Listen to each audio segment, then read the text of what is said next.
Лак Агролидер во партнерство со австриската организација БИЕНЕ, а со финансиска поддршка на Федералното австриско министерство за социјални политики, здравство, нега и заштита на потрошувачи, како и поддршка од компанијата Евана и соработка со Домот за стари лица во Прилеп Киро Крстески Платник, спроведува активност за замена на старите светилки со штедливи лед светилки во овој дом, како дел од проектот пилот проект за воспоставување на услуги за достава на храна, со што ќе се придонесе за подобрување на условите во Домот за стари лица, но и намалување на трошоците кои што оваа установа месечно ги одделува за електрична енергија.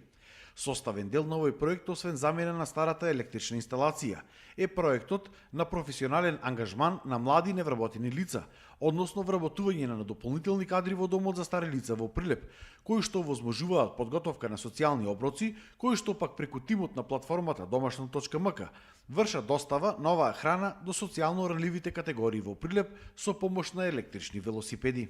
Проектите на активности на Лак Агролидер во соработка со граѓански организации од Република Австрија, со поддршка која што е многу очигледна на Федералното австриско министерство за социјални политики, здравство, нега и заштита на потрошувачи, покажаја дека може навистина да дадеме значаен придонес за развој на нашата локална заедница и во проектов што денес го промовираме, успеавме со еден проект да ги опфатиме и младите и старите лица, со тоа што од една страна на младите лица ја возможивме поддршка при вработување преку практиканство и коучинг, а на старите лица им обезбедивме подобри услови и подобар квалитет на живот при нивниот сместај во Домот за стари лица во Прилеп. Ова е одличен пример како треба да се обединат јавниот, приватниот и граѓанскиот сектор во заеднички иницијативи насочени кон подобрување на квалитетот на живот на постарите лица, заштита на животната средина, обезбедување на можности за младите.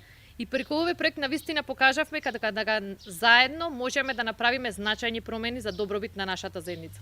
Во овој контекст би сакал да ја споменам и нашата тесна соработка со приватната компанија Евана Македонија, АДА Скопје, која како општествено одговорна компанија ја согледа потребата од вакви сериозни проекти и вклучувајќи се волонтерски во нивната реализација, бидејќи ја свати суштината на овие проекти, дека станува збор за подобрување на животните услови и квалитет на животниот стандард кај старите лица и лица од социјално ранливите категории. Особено голем придонес за реализација на овој проект има Харалд Фугер, аташе на Австриското министерство за социјални политики, здравство и заштита на потрошувачи, кој истакна дека овој проект е особено значаен за младите луѓе, кои преку учеството во овој проект стекнуваат соодветни работни искуства за полесно да може да се снајдат на пазарот на трудот.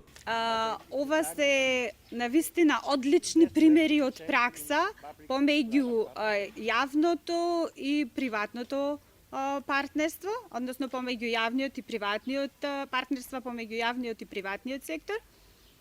Тоа правиме конкретно во рамките на проектот пилотирање и на кетеринг услуги со органска храна. Значи, станува збор за стручна квалификација и ангажман на загрозени млади лица преку заеднички активности на НВО Лак Лидер и Домот за стари лица тука во Прилеп, квалификација и обавување на практичен тренинг во Домот за стари лица, пред се за нивна понатамошна конкурентност во рамките на реалниот пазар на работна сила на државата. Значи, млади кои што не можат во нормални услови да најдат работа, добиваат квалификационен тренинг тука во невладината организација, значи ќе бидат тренирани како се подготвува храна, како се доставува истата. Покрај праксата, значи истите се ангажирани за достава, покрај праксата која што ја обавуваат тука при подготовка на храна во куњата во Домот за стари лица, истите ја доставуваат храната, значи учествуваат како кетеринг сервис. Во реализација на овој проект се вклучи Евана, преку нивниот проект за волонтирање, чии што работници ги инсталираат новите LED штедливи светилки. Wie viel besser könnte unsere Welt werden? Колку би можел да биде подобар светот? EVN hat versucht, mit ihrem Volontärprojekt genau das zu machen. Евана се обиде со волонтерскиот проект токму тоа да го направи. Wir geben unseren 2000 Mitarbeitern die Möglichkeit zu volontieren an einem speziellen Tag im Jahr. Им даваме можност на 2000 вработени на еден ден во годината да волонтираат. Aber auch gerne öfters, wenn sie das wollen. Ама и почесто доколку го сакаат тоа, го предпочитаат тоа. Und so haben wir in den letzten 5 Jahren über 100 Projekte realisiert. Па така во последните 5 години реализиравме преку 100 проекти. Und mehr als die Hälfte unserer Mitarbeiter, über 1000 Mitarbeiter, haben so ihren Dienst, ihre Arbeitsleistung in den Dienst der Öffentlichkeit gestellt. И така, нивната услуга, нашите вработени ја пружа во јавноста. Амбасадорот на Австрија во Македонија Георг Вуцас истакна дека Македонија и Австрија од секогаш имале плодна соработка, а минатата година се одбележала 25 годишнината од воспоставувањето на дипломатските односи помеѓу двете држави. Значи, во овој контекст мислам пред се на поддршката што Македонија ја добива во процесот на пристапување кон Европската Унија. Австрија би посакала да пристапните преговори се веќе одамна започнати, но овие одложувања не треба толку трагично да се сваќаат. Австрија и лично јас сме уверени дека овие процеси ќе започнат наскоро. Пристапните преговори и пристапот на Македонија кон Европската Унија е од стратешки интерес за Австрија. Австрија и Македонија ќе продолжи во иднина на повеќе општествени полиња.